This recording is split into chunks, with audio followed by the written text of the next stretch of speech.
Solutions, and with me I have my team as well here. Again, coming up with a new topic in the HR domain. 58% of the hiring managers look at percentage or the CGPAs. It is as per the survey.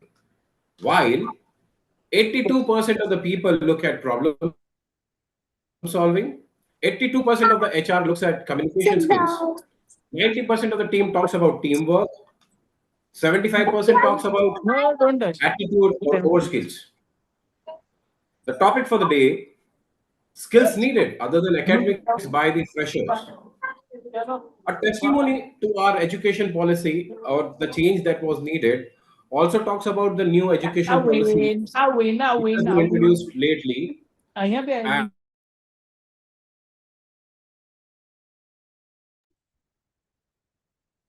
Can we have Participants, everybody we on mute, request you to please? keep it on mute. Yeah, Ramesh, you've Participants. gone on mute. Please unmute yourself. I wasn't. No, Sorry, I was on mute. audible. You just You were went on audible, mute go for a ahead. minute. Go ahead. Go ahead. So, new education policy emphasizes on holistic transformation with focus on evolving needs of society, technology,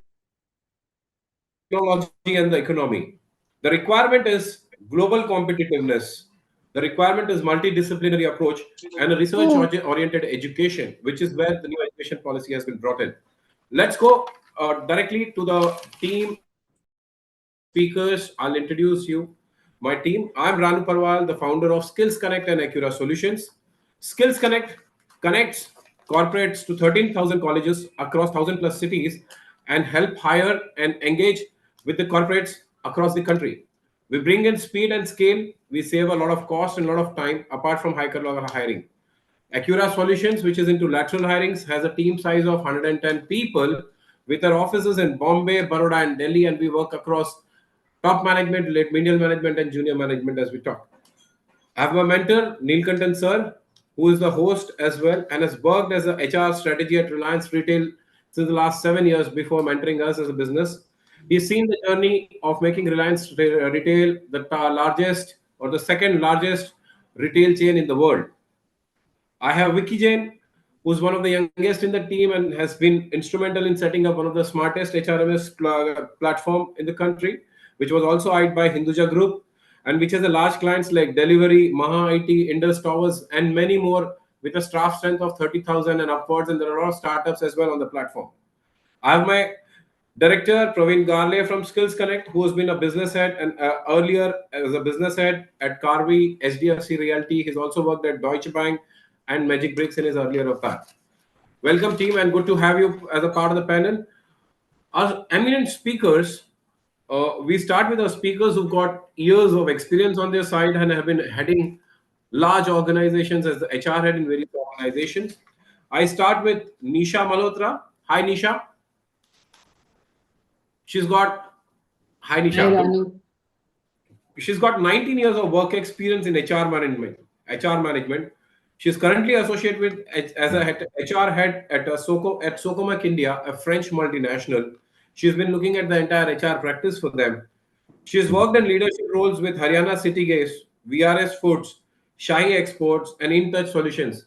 She's been also working in company sizes of 5,000 and upwards as a HR head in the earlier roles. My other speaker is Mekhla Munshi. Hi, Mekhla. Good morning. Good morning, everyone. Good. She's got 25 years plus of experience, has worked in organizations like Whirlpool, Selectica, Putney Computers, Cybed Software, Opus Software, and she's currently working as the vice president at a large manufacturing giant, John Cockerill. Good to have you here, Mekhla. Another speaker is an engineer and has passed out from XLRI, Rohan Sahni. Hi, good morning, Rohan. Hi, good morning. Finally with us. He's also been from an army background. He's currently working as assistant director HR at Jubilant Biosys. He's worked at Crompton Greaves in earlier company, as his earlier company is KC International, and also worked at RPG Group. Good to have you here, Rohan, and good to listen. Would be looking forward to listen to you. My next speaker, which my other panel members also said that the company is known to almost everyone. He's worked as a HR director in the learning and development function at Flipkart. I have Eric James with me. Good morning, Eric. Morning, Ranu. Good. He's also he's a seasoned HR leader and has worked at established software companies like VMware, Novell, Snyder. He's also worked in startups like Misho as a HR head. He's also worked at Color Tokens and has seen expansion of those companies. He's also had global exposures and helped setting up teams in various countries like Australia, Middle East, Europe, US, and I believe Eric, you are also setting up some HR practice in Indonesia as well in the recent avatar, right? Yes. Good to have you, Eric, as well in the team. And I'll just ask Tushar and Vicky to just show one video, and then I'll ask Nilakantan sir to take over from here. Over to you, Tushar and Vicky.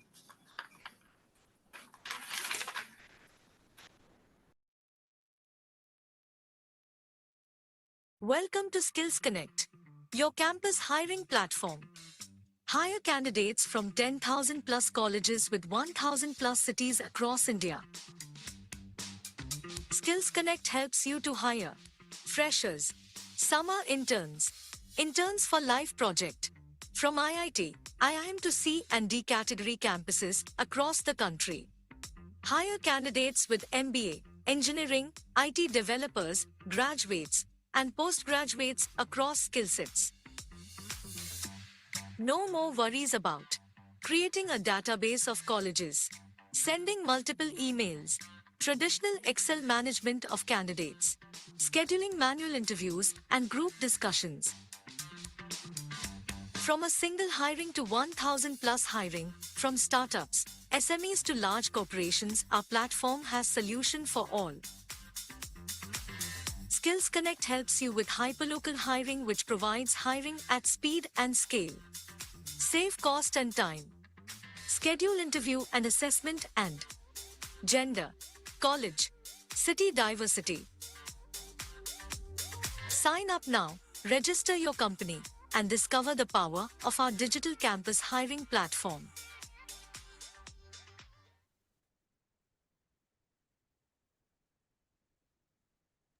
Good morning, everybody. Thank you so much for that introduction, Ranu and team.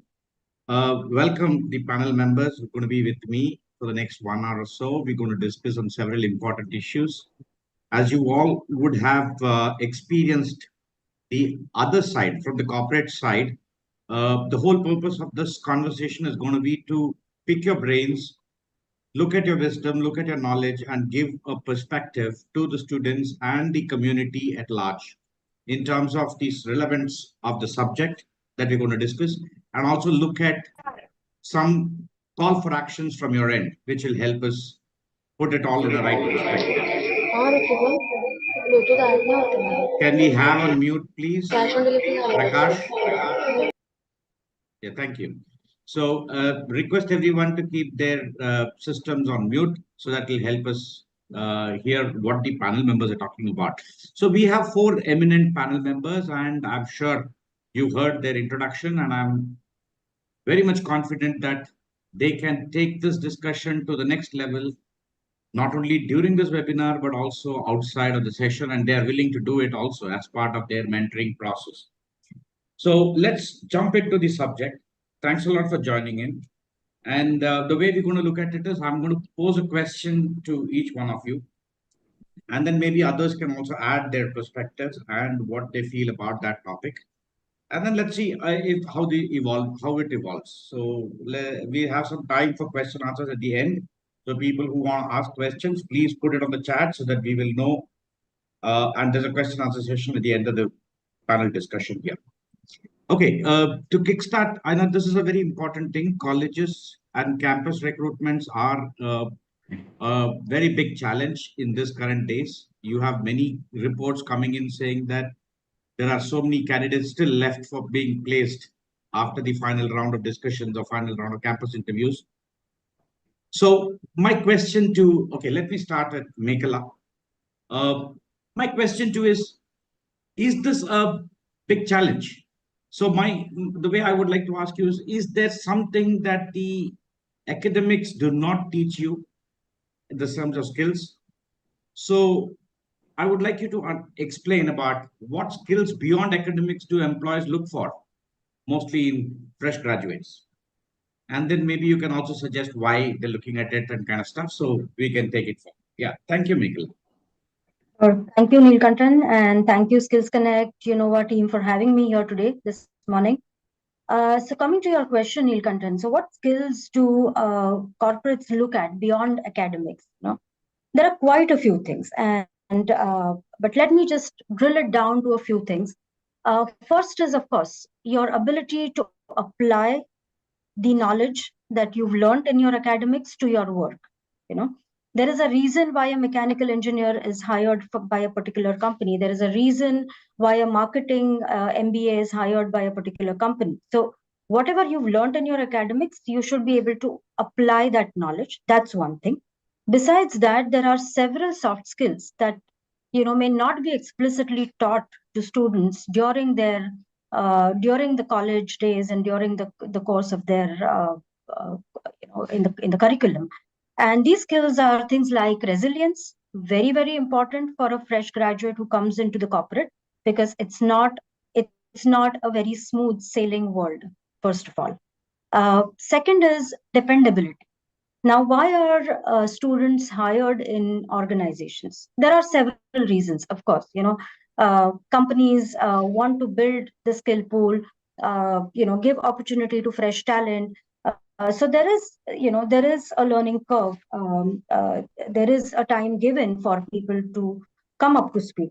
Dependability again is a very, very important skill, because you are not exactly, as a fresh hire, managing a big client or managing a high stakes project, but you're supporting somebody who's managing a high stakes project. Okay.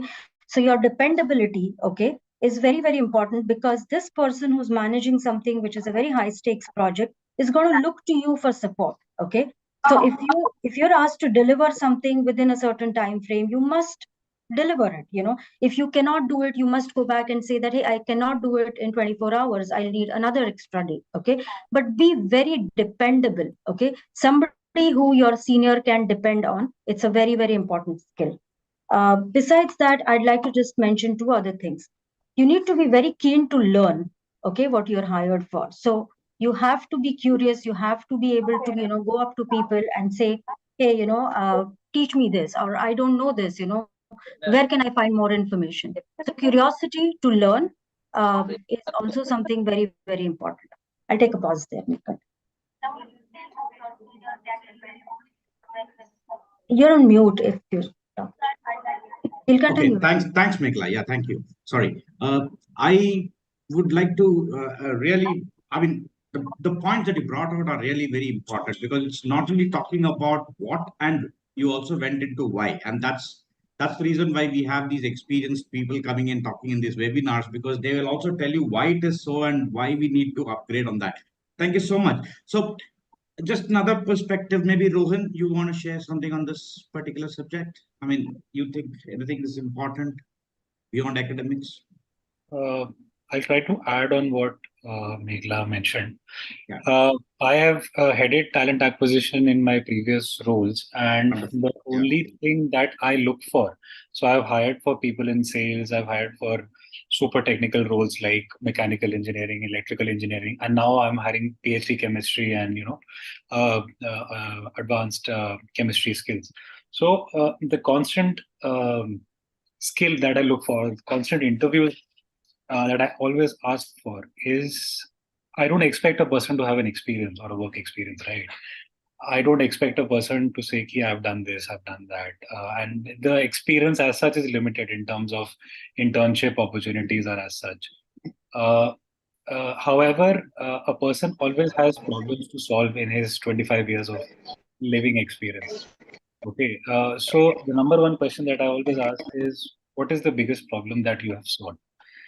It could be a personal or a professional or a life or maybe something around us that a person has done. And all of us always have that exposure in our family life, in our environment. It could be anything. So I think this is something which all of us need to think about and try to implement it during, because we don't have, US won't have too much time between this and maybe, getting placements, and you might be looking for good opportunities. So try to look around, try to solve problems for others, for yourself, for maybe it could be a local kirana shop, it could be any issue, and obviously not looking for monetary benefits, but just to understand and implement what you have learned. So it's something similar to what Mekhla said, but just implementing it on a more personal level. Yeah. So thanks, Rohan. I mean, I think Mekhla and Rohan did emphasis on the point that learning agility should be there, the dependability of the candidate, and also be able to show the curiosity to learn more and do things. That's a wonderful way to put it. So now, having understood that there are some skills that are required beyond academics, I would like to now direct it to Eric. Eric, so if you can let the audience know on your perspectives on this. Every student would like to project some skills that he would like to project, but the employers are also looking at a particular skill set. So are there any so-called hidden gem skills that can impress the employers? And if so, could you just help us understand that perspective?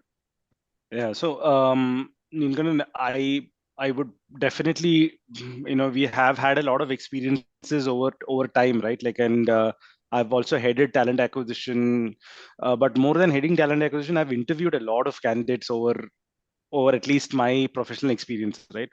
What I usually look at candidates and the kind of skills that they look at is the integration that they have both from professional and personal, right? More than the kind of experience that they have, I think they have a lot of experience on the personal side. Yeah. And what happens is there are a couple of things that I usually look for. One is authenticity, how honest that this person is. How can this person sort of narrate some incidents in their life which has led to a lot of learning. The second piece is communication, and I know communication is an overly obsessed topic, but communicating a lot more clearly or coherently, and doesn't mean Queen's English, but it means how do you look at life from a particular lens. That is the second. And the third piece is, I'm pretty sure most freshers would have had some projects from their college, some projects from their personal lives, which they have worked on. They might not look at it as projects, but if they can convert whatever they've learned over time, share insights within the interview, I think that will be brilliant. And the last thing that Rohan mentioned, which also clearly that I look for, is the ability to problem solve. Okay. And the ability to look at problems in a way where nobody has all the solutions, but I would look at the approach that this person would take before we get into certain things. Yeah, so those Wonderful. are 3-4 things. Yeah, I know. It's not only the solution that you're looking at, but also the way in which, because I'm sure these young boys and girls may not be overly exposed to various things. So how do they apply their mind and do it? Yeah, that's a great point. So Nisha, any points from you on this particular subject, saying that how could the employers be, you could say, how could they be attracted by some kind of skills that you can project? It's a very tricky thing to do, but how do you do that? And I'm sure you would have experienced somewhere, someplace, sometime. A lot, I would say, because in this 19 years, as Eric said, I have also been a part of talent acquisition. I've interviewed a lot of people, not just from the college, but from, engineer level to the CXO level. So my feeling is to add to what Eric and Mekhla and Rohan just said is, apart from problem solving ability, probably the teamwork and collaboration is something that, it doesn't just come from the professional world. Again, going back to their personal lives or during their college times, they would have probably organized something within their close group of friends, or probably in their cultural fest or something. How do you collaborate with other people? How are you as a team worker? Are you a team leader? Are you a follower? Are you a leader? That qualities come when you just start to interact with them. From examples, you can probably see if they are a team worker, team leader, how collaborative you are. How can you communicate your ideas and make sure that people follow you? That's very important. You need to display that while you interact, not because you have experience, but experience of the world. I think all college students are between 16 to 18 years of age. In those times, they would have experienced quite a lot. Yes. Plus, I would also see these days the graduates, the networking. Now we are in AI world, we are in technological world, more so after COVID. Probably what I look for is how they network, not just on Instagram reels or something, but professionally. Are they really keen to network? Are they really keen to see mentorship from the leaders? When you ask them, I had one, I'll share one example. I was interviewing an intern and I just wanted to understand. I asked him how many followers does he have on LinkedIn. So he told me he had 550 plus, which was a good number for a person who's just passing out of college. And when I checked with him, okay, how do you divide those 500 plus people? He said there are either HR people so that I can reach down to them for opportunities, or probably, seniors from my own college so that I can tell them, look, I am your junior, I'm looking out. He's not just depending on the college placement, but he's reaching out to people much before time on LinkedIn, on social platforms. He's attended few webinars like this one to learn and to get mentored from the seasoned colleagues. Yeah, I think these are, on top of what my, peers said, problem solving ability, the networking skills is also quite important. You brought in a very valid point. I mean, I would like to definitely ask you, in this world of generative AI, chat GPT, if you give them any assignments, and well, in my teaching assignment also, I find a lot of these college students, when you give them an assignment, they pick up from chat GPT and put it and send it across. And if you have to write a letter to somebody, you just pull it out from chat GPT, put it and send it across. Yes. It makes life easy for everybody. But if you were to look at, say, what is that one skill at this point of a time looking at, you said it very well. Networking is important. Networking with a purpose is what is required to be done. Yeah.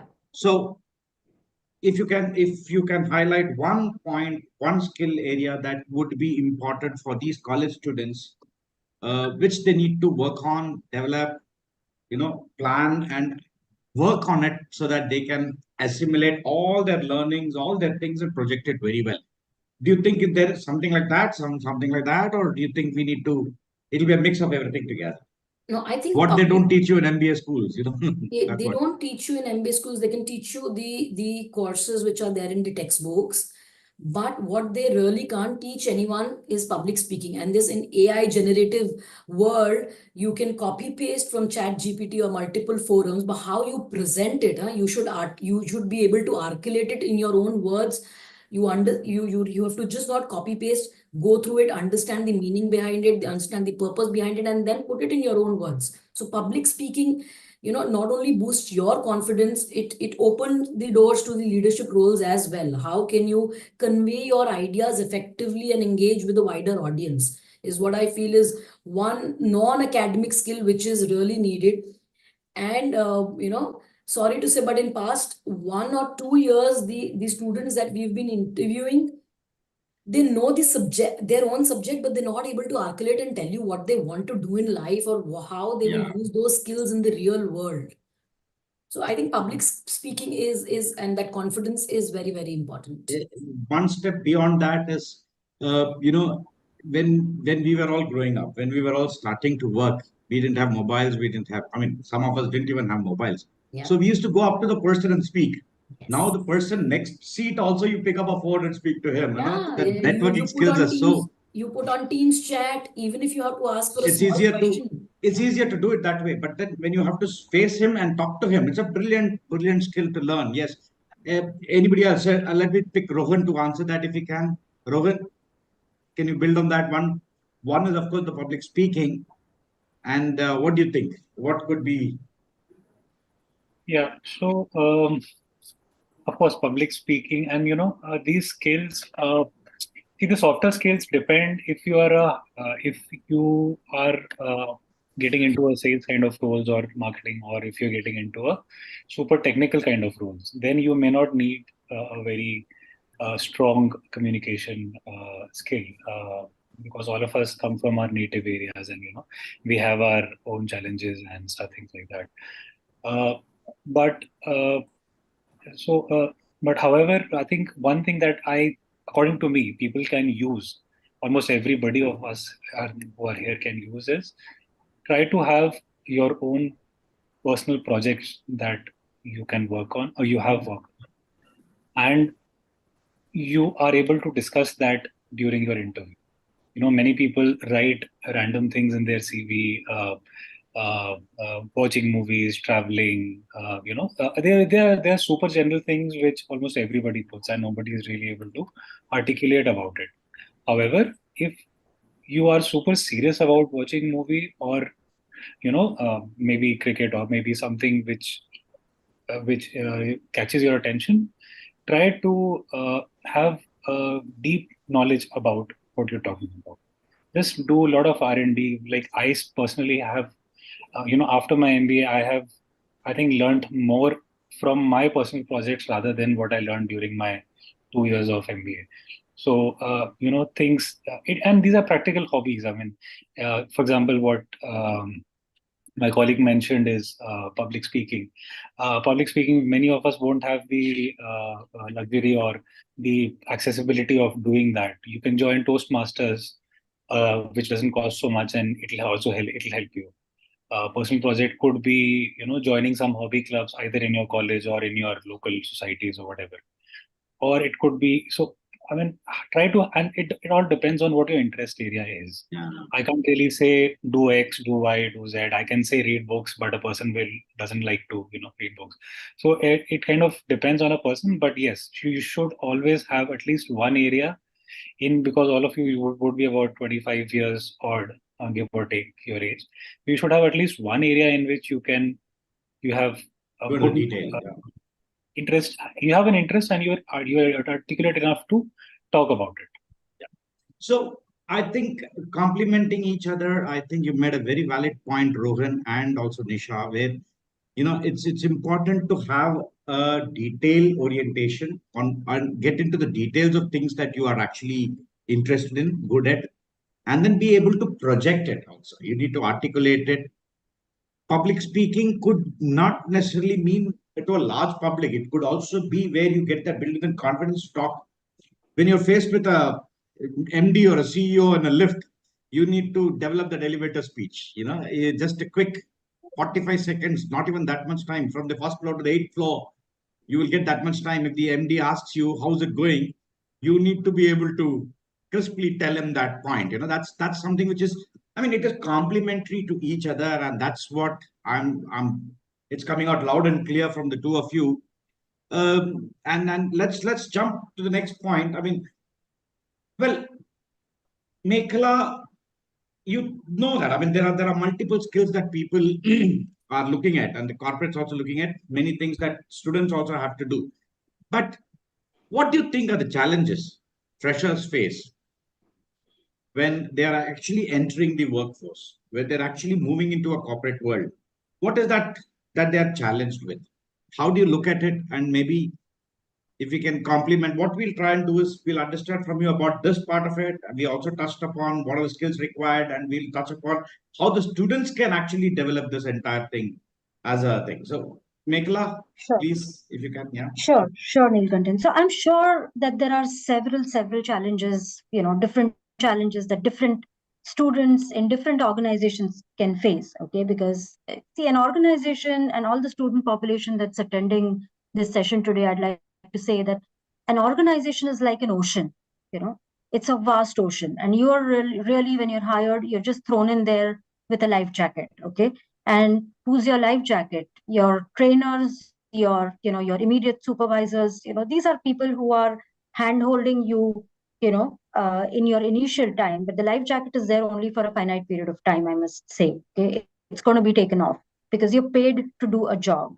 Okay, so in some time from the time you join, you're expected to start to deliver the work, for which you're hired. Correct? This is not college anymore. When the life jacket is off, so to say, that is when actually the students feel like, oh, where have I landed and what do? I don't have, in your academic world, you are given very clear instructions, right? Your teachers tell you that, hey, this is the course, this is the exam, this is the schedule, right? it may not be as clear as that in the real corporate world, right? Your instructions may not come very clearly. They may be clear, they may not be clear, right? So be prepared for it. That's one thing. Secondly, there may be times when you may feel very overwhelmed with a lot of work thrown at you, or you may also feel ignored in the corporate world. And this is not because somebody wants to ignore you. There is no intention to ignore you as, as a fresh hire. But if you don't hustle enough, there is a possibility that you might just remain there on one seat with a laptop, and, people may not come to you, right? So it's definitely not a very hunky-dory world there. You need to be able to, create that elbow room, communicate, I think, as Rohan and Nisha both mentioned. And it's not exactly everybody is great at public speaking, but sometimes it's just that social skill which is very important. You see, as you said, an elevator small talk, right? To be able to go and hustle and understand that in the corporate world, who's who, be a sponge, listen very well, understand internal systems, understand people and dynamics. And these are the skills that will help you, navigate through the challenges in the corporate world. Yeah, very well said, Mekhla. Thanks a lot. So maybe we should try and understand from Eric. Eric, do you have any point of view there? And in terms of Yeah. how would you look at it? Yeah, Nilakantan. So, see, transition years for anybody is going to be tough. Yeah. Transition from anything, any life stage, it's going to be really, really tough for anybody. Right. So that's a given. Your peers whom you spoke to were equals. Now you have a lot of seniors, you have juniors, etc., that come in.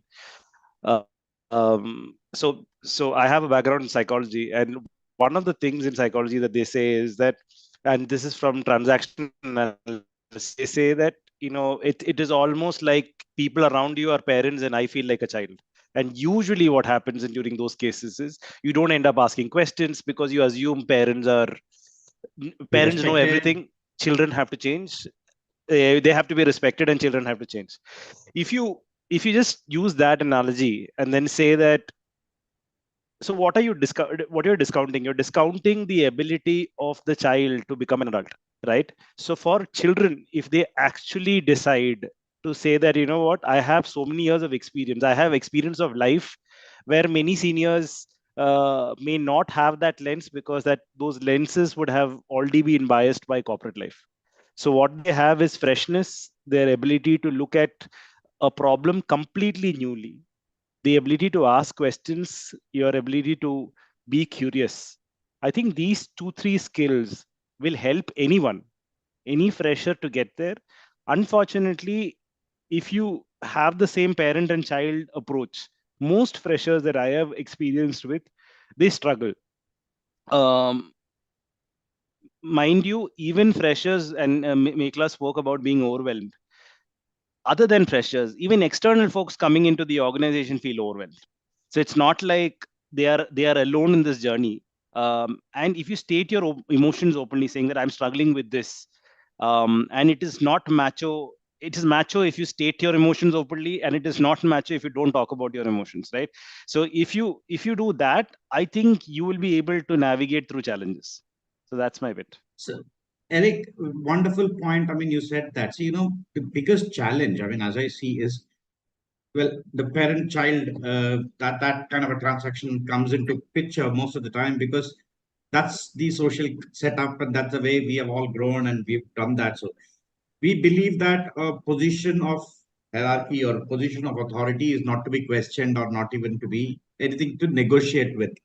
But yes, is this a real life challenge, or is it something that they can overcome with? So what I wanted to ask you is, how can freshers actually show employers that they possess these skills? It is, one is right. You need to understand what they have to talk and how they have to do. Just picking up from what Rohan said earlier, get into the details, understand what it is, and then be able to do it. But this is easier said than done. So I would like to ask you, and then because Rohan said that part of it, I want to ask him also the point next. Maybe you can throw more points on this, saying that how do you expect, or how do you help these freshers understand that yes, they have to raise out and talk about these skills that they have? Brilliant point, Nilakantan. I think all of this is in our heads. The Yes. parent-child approach, like for example, a very simple example, right? Like with my father, if I treat him as an equal and I speak to him like the way I would speak to any other person, of course with respect, etc. I'm not asking people to be very brutal about it. But at the end of the day, both of us exist and both of us are equals in that journey. And if you look at interviews as an opportunity to learn and interviews as an opportunity to also talk about insights that you have gained, that insights, and you offer those insights to the interviewer, I think those are actually one of my best interviews that I've experienced and even given. um, Easier said than done, but I think it's just the fact that you have to be okay with sharing it, okay with talking about it, and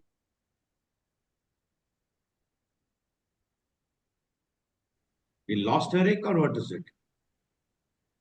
Yeah, I if think he Yeah. lost. Okay. yeah So He's so I was back. just He's back. I was just saying, people who talk about failures and people who actually experience failures and talk about it and say, this is my life lesson that I've learned, those are the ones that I've actually selected yeah. in my experience. Yes. So that's a brilliant way to look at it. I mean, the whole idea is these students, we need to teach them with our experience and wisdom to be able to at least make a life view in their mind. What they mean with their life, what do they mean with work? They should be able to form that view and then look at what next. How am I going to do it? Unless you have a proper view in your mind, you will not be able to do it. So, Rohan, you did talk about it to an extent. So, can you elaborate on this point? I mean, that will help. Sorry, which part of the question now? Okay, the question was basically, these students do possess these skills. They have the skills, they have those things with them. But somehow, like taking from what Eric said earlier, that the transaction analysis part, where you have a parent-child, as you get into the organization, you are taught to respect elders, you're taught to respect the hierarchy, you're taught to respect it. So you curtail yourself from getting into the details, talking to them, and taking their words as gospel truth, and many more things like that. So, but there are the skills possessed by these young students. So how do they actually project it? How do you want them to take it forward head on and see what they can do best? So I think just building on what Eric said, this transition or the first 2-3 years are really difficult, if I can call. If looking back, it looks difficult, but for freshers, it's also an easy honeymoon kind of a time when they kind of join and they just kind of do a 9 to 5 kind of a work, and then they have their life after that. But there are easy ways of differentiating what you said. I mean, the people who are able to do what you mentioned, they will always be the ones who are always maybe in the top 5-10% of their community or of their cohort. If I can call it, yes. So and this is one thing. Instead of doing something, I'll try to mention what not to do. Okay, because that's kind of easier to understand and easier for our students to grasp. So don't look for this buzzword that's going on right now that, I need an easy life, or I need a work-life balance in my first 2, 3, 4 years, 5 years. So don't look for it. Okay. And don't even expect it. I mean, it's something that maybe after 10, 15 years, when you've built up something, then you can ask and you can, but don't ever look for, and don't even ask anything around this. Be ready to hustle, be ready to do super hard work for the first 10 years of your life. Be ready to work 20 hours a day if it requires. That's one. The other is try to work 2 to 3 hours every day after office. That's apart from your regular office work and your personal life. Try to work for 2 to 3 hours, either on what you learn in office or on your own personal skill every day. And that's for the first 5 to 10 years. It's hard work, but it will always differentiate the good from the average, kind of, if I can call it.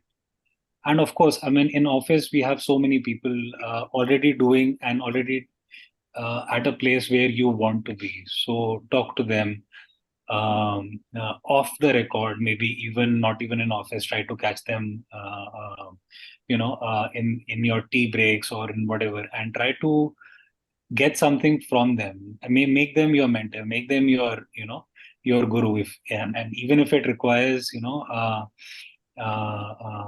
spending or extra time, do that. I mean, and don't stop asking questions. Keep asking. Be very, very, very curious. And generally, what happens is people in the first 2-3 years, they just try to understand, the law of the land and the law of and who's the boss, and then try to work your way towards it. However, all of the freshers you've been hired and the experience, and all of us mentioned one common thing: you have a unique view of the thing, of your the way you look at it.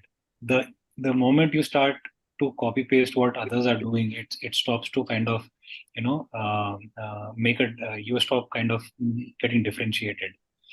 And that's where I think these are the few things that ideally, if you don't do, you will probably succeed in your professional life. Good. Thanks, Rohan. That was an important point. Yeah. Now, we all discussed about what is required to be done, but the the careers of these people. Neha, can we keep yourself on silent mode, please? Thank you. So the question that comes up is, okay, fine. Now you tell me I should speak well, I should do this, I should do that, and blah blah blah. All those things is told me, but from the student's perspective, from the college students' perspective or the candidate's perspective, how do they set goals? How do they understand what to do next? How do they do it? So maybe that's an important element that we need to talk about. Mekhla, could you just take that question in terms of saying that, okay, now how do you work on it? Now that you know this is something that I have to work on, how do I work on it? What are the things that I do? It is like, it's setting goals, understanding. So you may want to throw up your perspectives on it. Yeah. Thanks, Meghla. Sure, sure. So I think Rohan touched upon a few aspects here, right, where Yes. he spoke about, also self-learning. Now, there's something called as a 70-20-10 principle, which many organizations follow that principle, right, where it's expected that 70% of your learning comes from learning on the job, right, doing your regular job, and how can you learn the nuts and bolts and the details of the job that you're hired for. 70% learning happens on the job. 20% learning happens through your networks, through your peer group, right? You learn from others who are also performing, similar or different kinds of jobs. And there's only 10% learning that actually should be done and will happen through, classroom, online courses, classroom trainings, and so on, right? And that's something that all the students should keep in mind, that your learning is now, from the time you enter the corporate world, is not going to come from a classroom session where there's a teacher that's going to handhold you and evaluate you on an exam, correct? That's not the only way of learning. That's only going to constitute 10% of your learning. Now, based on that, but that learning is also important, right? Because you cannot just be expending yourself learning on the job. So some kind of skill building is necessary. So every year, I think there should be individual goals set up by these people, and the benefit for today's generation, unlike the previous generation, maybe 20 years back or even 10-15 years back, was that there was not much learning content available then, right? Today it is at your disposal. You have LinkedIn Learning, you have Udemy, you have Coursera, you have a lot of these large organizations. YouTube's also. YouTube. There's a lot of relevant and good learning content on the LMSs of organizations. I'm sure Eric can talk very passionately about it, being the CLO at at Flipkart. That within your organization, you can just allot an hour for some self-learning. So I'd only like to say that please set up some learning hours for yourself. Certain hours a month, if not every day. Every day may not be very practical, but ensure that you've done certain things within a given year, which are relevant to your growth within the organization or even outside for your profession. Yeah, I think that's a very important thing. I mean, how do you set your own tempo? How do you How do you do that? So maybe we'll get another perspective from Nisha. Nisha, could you just help us decipher this entire piece of how the students or how they work on acquiring new skills, acquiring or refining their existing skills, or how do they do that? Some thoughts from you. Is she there? Oh, Nisha has dropped out. So maybe anybody else can add that. I mean, No, Rohan sorry. or Eric. Oh, sorry, Nisha. She's I there. was on She's mute. there. I'm so sorry. Because Okay. I'm so sorry. first of all, apologies. I think I am getting a technical glitch since morning. The video seems to be Don't not bother. working. Don't bother. Please don't bother. We can listen. Okay, to add to what Mekhla said, apart from that continuous learning and skill development, I think one of the important point is to reflect back and take regular feedbacks from your industry mentors or from your organizations where you've joined. So seeking feedback, can really take you to a next level in terms of your personal growth. Usually these days we find, that if someone is giving you a feedback on what is not going well, people don't take it in a very nice way. But I think that's the best learning thing to do, is take feedback of what can be done better, where are you going wrong. That feedback would probably make you understand of not what has to be done, but what has not been done also. So both the things, to reflect and to take regular feedbacks, is one thing that probably I would emphasize people to. And one more point is not just restraining to your own area. I know when you join an organization as a GT or as an intern, you are required to work on a particular project or particular area. But what you should personally look at is to develop your cross-disciplinary things. Go down to a different department, be a part of maybe an informal meeting or a get-together in the evening, to understand what other people are doing, how the process really works from start to end, not just restraining yourself to your own area, but it'll enhance your adaptability also. It'll enhance your teamwork skills also. You'll be recognized by other team members also, which could lead you to leadership roles again. So that visibility, making that visibility, is also important. So as a goal, the students should ensure not just their own development of their skills, but being visible inside the organization and being curious to know what others are doing in their areas. Yeah, so it's very important. I mean, right, what you said. I mean, during my experience with many organizations, I'm sure everybody can echo that. Some of these freshers stand out because they're able to sing well, and they're doing it really well. That catches attention of everybody. Yeah, You may want to do that. And Yeah. these are all easy things to do because this can be done. But more so, if you're good at reading books, which I'm sure many of these students don't even go towards the books. The libraries are least visited places in many of these colleges.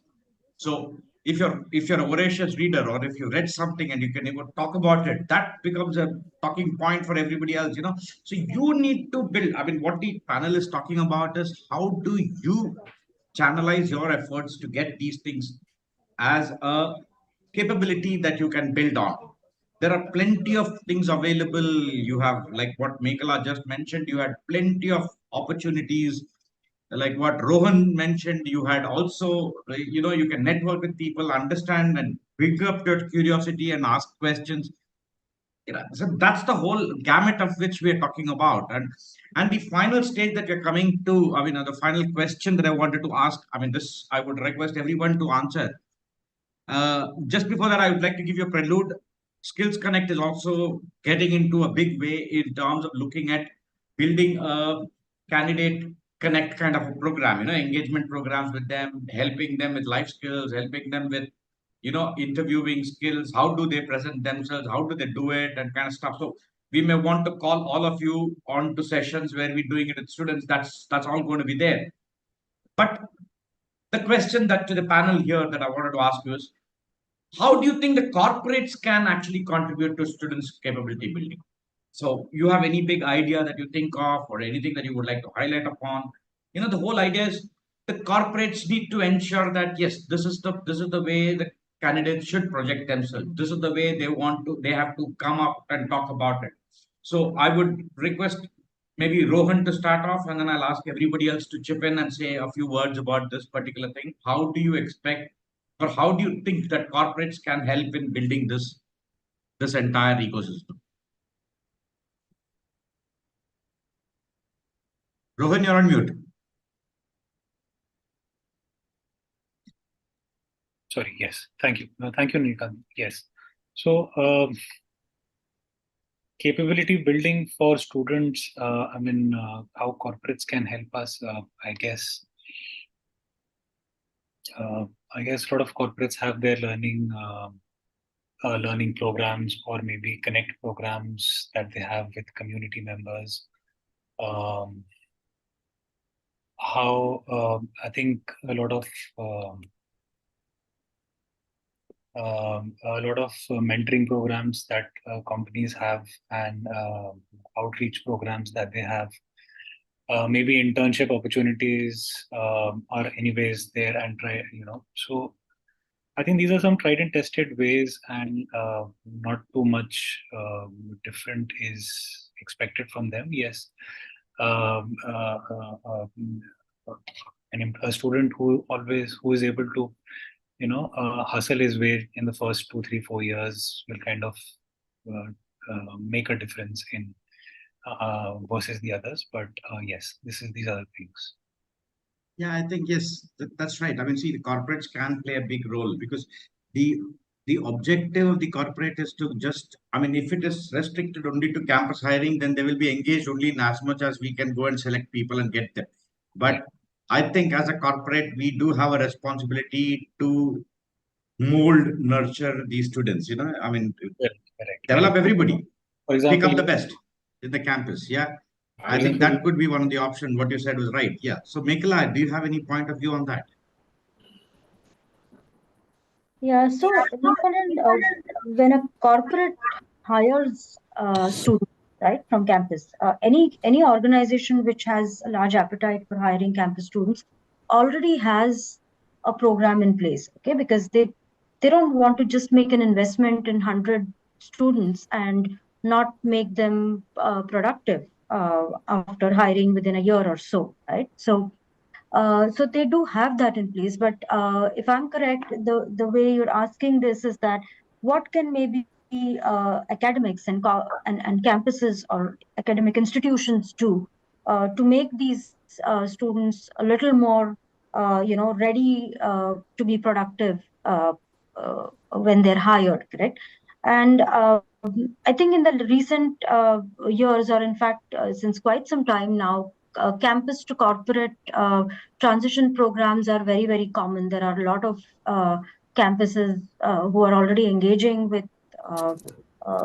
with third parties like maybe yours, who can provide campus to corporate transition programs to students. And I think there's a continuous need to look at and refresh these campus to corporate transition programs because every few years or every year the skills required by corporates are changing, right? I mean, if you see in today's world, we need students who are very, very quick with maybe data analytics kind of tools or certain other, tools and systems which are, which will come handy when student comes into the corporate world. And if a student struggles with something as basic as advanced Excel and cannot write, do a pivot table in Excel, or cannot write some small macros in Excel to get some data together, that's not a skill that somebody has the bandwidth to teach a student, right?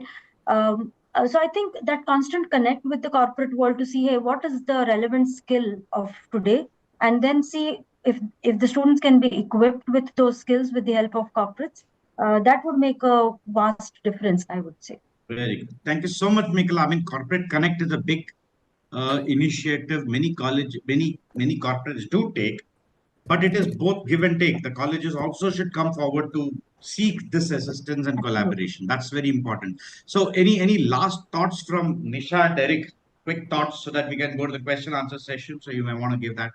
One point, one example, probably Nilakantan, I would like to share here is by the past, as a corporate, what we did is we actually put in our product in a college as a part of their curriculum.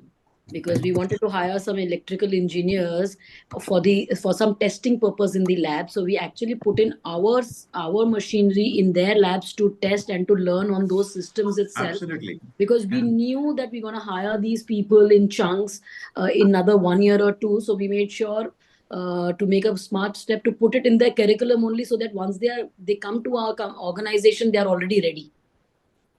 Great. Great. I think, Eric, Flipkart does in some way do this. I've seen that happening. During my previous stint, we tried to copy some of those things what Flipkart was doing. But so you may want to add some points on that. So, what does corporate connect actually mean to you, and how do you think the corporates can actually build? And what is the one big point that we can all work on to ensure that this happens? Yeah. So there are there are two approaches to what you're saying, right? One is a very structured approach of go to a campus, train people, etc. E-commerce was very new in the industry when Flipkart started, so it is part of the curriculum of a lot of folks. It is coming in. Supply chain is part of the so there is a lot of upskilling of the skill development that corporates do. And I'm pretty sure many of my panelists play also a very active role, and the company plays a very active role in development. The second piece that we also do is we also put in problem statements out there where freshers come in, compete, and then figure out how the thinking is. And there is a lot of mentors who get there. The last piece that we also do is we do research papers. We work with corporates and then try figuring out how do we problem solve this, because one thing that we don't have, while like the positioning here is corporate seem to be like this big thing, but the thing that we don't have is research orientation and backing and stuff like that. So we actually double click with campuses to ensure that we get developed on those research orientation, etc. And then see if there is a focused way of a research backed way of coming up with answers to problem statements that we couldn't solve. So those are multiple ways that definitely multiple structured ways definitely that Flipkart plays a very important role. Absolutely. So I think Ranu, you have a case study here to build your business model around it. You are connected with 13,500 colleges across the country, and you have great points of view and great people who can actually share their wisdom and experience. Maybe you can connect the two and see how we can actually help in building the talent pipeline across, not necessarily from only the job perspective, but also upgrading everybody in that cohort, so that everybody can come up to speed and be able to get themselves employable somewhere. So I think we have some questions. So Vicky, would you like to take those questions and ask directly? Sure. With the time that we have, maybe another 5-10 minutes, you may want to ask all the questions. If we can club all of them, that'll be helpful. Yeah. Sure. Thanks. Thanks a lot, Nisha, and thanks a lot, everyone, for sharing your thoughts on this great session. So I'll take up. There are a few questions. I'll take up one by one. The first one is coming from Priyanka. Do you think soft skills are important for entering into corporate world? How can freshers learn them? Majorly, actually, I think she's probably asking from an IT background where tech skills are given much more importance rather than soft skills. So maybe Nisha, you want to take it first? Yeah, but how to develop these soft skills, Priyanka? There are these days there are a lot of platforms which are either cost friendly or even free to you. You can log into LinkedIn Learning. You get a lot of free courses there. Udemy, you have a lot of free courses there. You can develop those soft skills there. Plus, you can probably partner with some industry leaders. You can have some mentoring from there to understand the soft skills part of it. I think learning these days is not restricted to classroom. You can just sit back anywhere and do the learning online. So just subscribe to certain newsletters or which are on the soft skills side. Take some training online courses. Do some certifications which are based on soft skills. That will help you. Yeah, I'd like to just add one more point to that. Basic things like reading. That you don't need to be taught. You don't need to go for anything else. How good are you at reading? How many people can read books or even newspapers? So these are all the life skills that are required. When you go into the corporate world, you will have to read some reports, you'll have to read something and then make a judgmental call and make an analysis like what Rohan said some time back. So you need to have that. That's the basic thing. So lead skills can be developed, but you need to find a way. Like what the team or the panel said, you need to set your goals, you need to set your identify milestones, what you want to achieve and how to achieve. Yeah, over to you, Vicky. Right, right. Thanks. Vicky, I Yeah. had just one point of view. Yes, yes, Eric, please. See, one of the soft skills that Priyanka has already demonstrated by asking the question and stating her point of view is a soft skill. If you look at soft skill as a very alien subject, you will only look at gathering. But if you hone these skills itself, I think in just to make your voice heard, asking the questions, being curious. While Nilakantan mentioned a lot about books, by the way, you don't need to read the whole book. In the era of ChatGPT and era of certain things, you have 4-5 minute summaries of exactly what the mental model takeaway is. You have podcasts that you can listen to at any point of time. There's enough information. This age is not the age of lack of information. There's enough information out there for people to pick up and learn and figure out what they need to do. But this is a great example of a soft skill. Like the fact that she asked a question and the fact that she realizes that is this true or is this not true itself is a great way to demonstrate soft skills. Right. Thanks for adding that, Eric. And honestly, I also personally feel, yes, you're right. This is an era of information. Information is not a problem. Motivation is probably, or the reason why, maybe some people might be having that fear or no motivation at all too. Like Neil sir also said, reading, reading is this thing that people are taught in, my kid is taught in his, junior KG class, but where is the motivation? That is the bigger question. But yeah, thanks for adding. I'll go to the next one. I have an observation. Yes.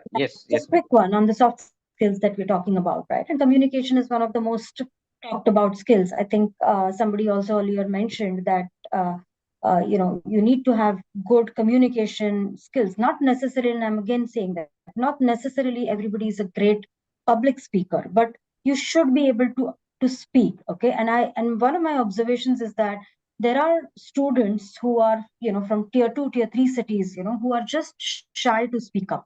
They may be excellent in their personal world. Okay, they may be the life of a party in their own personal circles. So it's not an issue of communication for them. It's about the confidence, to get past that shyness and still be assertive to make their point, right?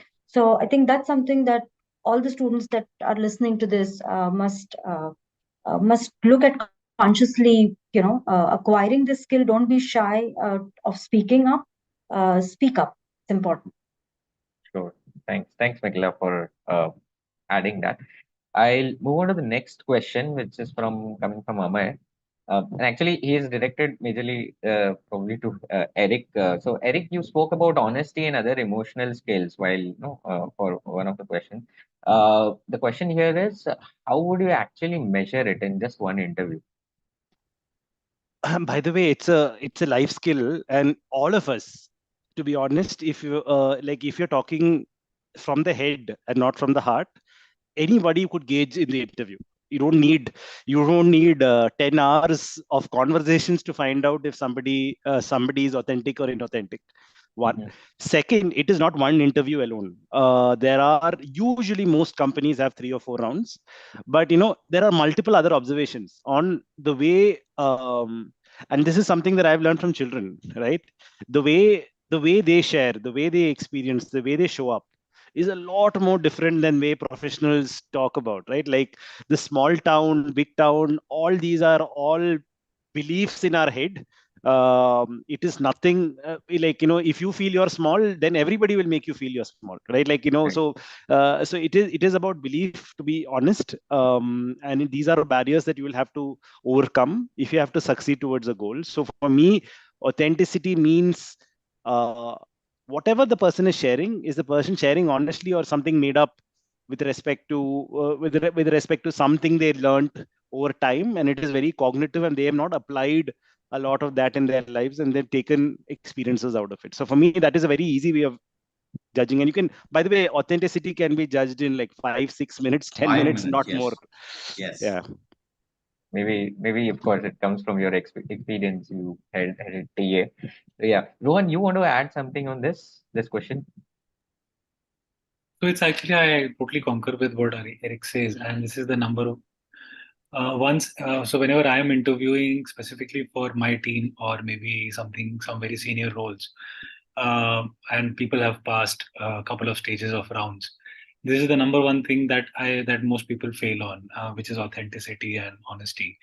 And maybe some of the common questions that generally get asked is, when was the last time you failed, and what did you learn from it? And most of the people kind of they take and this question gets asked in different forms in different ways, but people kind of take a backseat and no, I had no failures till now, and I am Rajnikant of my life, and I things like that. So it kind of it's for us. I mean, not for us. I mean, for most of the interviewers, it won't take more than 10-15 minutes to find out a signal from a noise, and because we do these hundreds of interviews throughout our different roles, and it's very easy. It's one of the easiest things. But yes, and it's you're able to differentiate, and so that's why I also don't ever lie on during the interview, because it's very easy to catch for interviewers.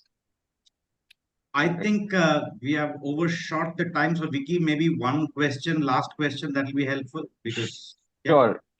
So while we have almost 3 to 4 more questions, but what I'll do is, in the interest of time, I have one very interesting one which is coming from Nitin, and I think everyone should probably put their thoughts on this. So Nitin says, as we can see, some college dropouts have achieved wonders in the business world, making huge companies that change the world completely. So he just wants to understand what is more important in today's era. Is it the skills that we discuss, like public speaking, interpersonal, etc., or the courage, hunger, consistency, and a never give up attitude? Maybe. In fact, the question itself has an answer there. Anyway, I was over to about to Anand. say this. I was about to say the same thing, that the answer is already there inside. Courage, hunger, and how do you come up with out of the box thinking, out of the box thoughts?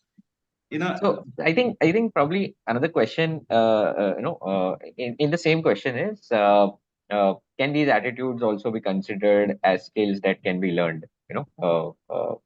During your Yes, tenure. that's an or important point. Yeah, can you Yeah. learn those skills? Yeah. Probably Maybe that's over to the panel. so. Yeah. Maybe Mekhla, you want to take it first, and I then maybe Eric, Rohan, and Nisha can also add. This will be the Sure. last question. Sure. I think not everything can be taught through a training course. Okay. And I think my friends here, Eric and Rohan, have both mentioned earlier about, about problem solving skills, right? Now, problem solving in your life comes from really facing real problems, right? So where does the courage come from? The courage comes if you have faced some real challenges in your life, right? The hunger is within. Okay. You know I cannot make you professionally hungry, right? Nobody can. Okay. No trainer in the world can. So some of these things are also inherent. uh, you can develop them with your own consciousness. That is what I would say. To answer this question, yes, all of these things are extremely important. I did mention about resilience in the first in while answering one of the first questions. So resilience, building that grit and determination to achieve something. I think those are the skills that some of these super successful people who are not maybe academically qualified have achieved. So I'll just pause there by saying that some things also have to come from within. Perfect. Thanks, Mekhla, for Yeah. that. Rohan, you want to go next, and then maybe Sure, Nisha yes. and Eric. This is something called as vicarious learning in HR language, which means learning from whatever things are around you. My one tip, or to the person or to others, would be when you join a college or when you join a company, when you stay in your educational life, it's a very safe environment. And the reason why these people, those who start companies and they succeed is because they fall and they get up, and they fall and they get up, and they've done things with their own hands. So my one advice would be to kind of start a company during your college time, start a freelancing during your college time, and see how. And it could be totally not related to what you're studying, but it could be something else. You will learn a lot from it. And these things is, as Mekhla mentioned, you will learn. I will guarantee you, after 2 years, when you're exiting the college, you will have learned all these problems. Right, right. Thanks, Rohan. In fact, you reminded me of a very interesting saying. I heard it from one of our mentors. You are a product of your, how you have handled situations during your tough times, and not the comfort. So yeah, comfort zone is something. Maybe if you leave your comfort zone, that is the first step towards getting and doing this part of getting courage, hunger, and or getting that attitude itself. Eric, you want to go next for this question? And Yeah. Just a couple of things. One is, I think the power of reflection is underestimated. To be honest, nobody needs to help you reflect. If you ask questions, you spend some time with respect to that, I think you will be able to get there. The second thing that you also need to do, and this is something that I have done over the years, is that what is the outcome that you want from the interview before the interview began? Like, you need to, if your outcome orientation is high, let's say that I want the interview to take away these three skills. Those, to demonstrate those three skills, I will talk about these three stories of my life. That is when you are in control rather than the interviewer in control. And often I have done so many interviews, I have taken so many interviewers. Usually the assumption is the interviewer is in control. Most interviewers are not as prepared as what you think they are. So if you appear thoughtful, if you appear the way in stories that you're speaking about, I think those are, because courage, hunger, consistency, all these are great words to use. But if it is not told in a story, like someone talked about movies, the thing that the movie communicates is the last 2-3 things, right? Like the two three takeaways. I think that is broadly the narrative that needs to be very powerful. So that's broadly 2-3 things that I think. And is these skills learned? I'm pretty sure you don't need a corporate life to learn all these skills. These skills can definitely be learned, and there are multiple books available which demonstrate some of these abilities, like mental models, the way they look at things. Even for introverts, there is a book called Quiet by Susan Cain on how introverts live in an extroverted world. So there are multiple books, multiple podcasts to just demonstrate whatever struggle. So just one thing that I want to tell you is, you are not the only person on this planet who struggled with this, right? So I'm pretty sure there are multiple people, even all of us who are talking here, have gone through these journeys. While we might be very senior, or we positioning ourselves very senior here, all of us have gone through these journeys, and it is important for you to shine. There needs to be some roughening up. Great thoughts, Eric. Thanks a lot for sharing that. Nisha, you want to add on to this question? I think my domain peers have already put in a lot of light, so I will not take much of time. But yes, one of the most important point you need to know is soft skills, hard skills put together. Prepare before you go for an interview. Research before you go for an interview. And actually, adding to Eric's point, give what the interview is looking for. Look for specific. Prepare, as in know what they are looking at. Research about the organization, research about their culture, research about their values, and go and present yourself, your story in your own words, the way they feel that you will add value to the organization, not just academically, but overall. So I think preparation is also very, very important. So read about it on their website before you go for an interview. Understand how their growth story, their journey, the journey of the organization that you are appearing to.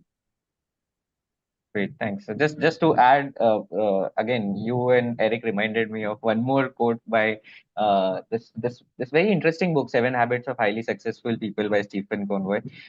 He says, start with the end in mind. it's a very interesting, statement. Okay, you were going for an interview or even for a business deal. Start with the end in mind. What does you actually looking outcome as an outcome of this, and what do you need? Automatically, you'll get to know probably what you actually need to do. So great. Thanks a lot, everyone, for sharing your thoughts on the Q&As. Though we had a few more, but in the interest of time, we'll have to conclude now. With that, I'll ask Praveen to take over to conclude the session. Thank you, Vicky. Thank you so much. I mean, while this entire webinar is going on, and at the end, when we have reached here, one thought just flew off my mind is that I wish 22 years back when I was graduating, I had access to this webinar and those inputs, and those definitely would have helped me. Because when me and Ranu were talking about this topic, looks a very generic topic, but getting clear directions out of it, needed definitely experts' minds, and I think the objective is definitely achieved here. So some of the things which the expert says, as Mekhla said, that dependability and the resilience and the curiosity are essential things to start with fresher. Another thing which he said is that instructions may not be clear, so there will be ambiguous environments at times, and we freshers need to keep this in mind that this kind of challenges will be there. So you should be aware about it, that okay, this kind of challenges could be there, so you prepare your defense accordingly. She touched upon a very interesting principle of 70-20-70-20-10 principle, and it says that there has to be a time set up for learning. I think these are some amazing thoughts by Mekhla. Thank you very much, Mekhla, for these thoughts.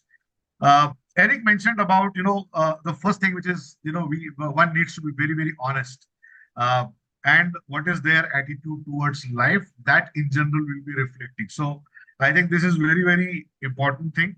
Rohan and Eric both said about problem solving ability, and I think that somewhere goes on in the line. The way we have dealt with that thing in a personal life, and that will definitely appear in their professional life, your professional life. So, freshers, the advice which they gave is that approach the problems with a new thought process, and for that they give a parent-child analogy, and continuously work on the upskilling part of it. I think Nisha, thanks Eric for that. Nisha, brought this part about the ability to work in team and the collaboration. So you are not an individual person there. So you need to be a very effective part of the team, I think, and should have a collaborative skills, networking skills, and public speaking and presentation skills. So I think amazing inputs. And one more point which he said is that periodically you need to reflect back and seek the feedback on what you have done so far in the organization from the superiors. And Rohan, thank you very much, Nisha, for this. And Rohan mentioned about one problem solving, which I had said, but very, very critical thing which he said is about that, first 2-3 years when you are working in the corporate, I think, you will have to have your personal projects for your personal improvements, and no easy life. I think that's a mantra. First 2-3 years, you have to have a lot of hard work to have a very good work-life balance in the future. I think that's a very, very amazing thought. I think thank you so much, Rohan, for this. Amazing. I think we broadly, I think a lot of points are covered, and I'm sure this is going to guide our students community in a better way when they are going to approach the corporate. Thank you so much. So with this, I announce that we have concluded the webinar. Thank you so much, all the speakers. And most importantly, thank you very much, Nilakantan sir. As always, you've been so amazing navigating the entire webinar with experts and speakers. And thank you, Vicky. Thank you, Ranu, for and Tushar for getting us on the team. Thanks. Thank you. And Thank you, thank you everyone. all. Have a Thank great you weekend. Yeah, so much. thank you all for a Thank you. wonderful conversation that we had. Thank you so much. Let's be in touch. Thank Thank you. you. Have a nice weekend, everybody. Thank you Thank all you. participants for this lovely comments and suggestions and questions that you've asked. Thank you. Thank Thank you. you.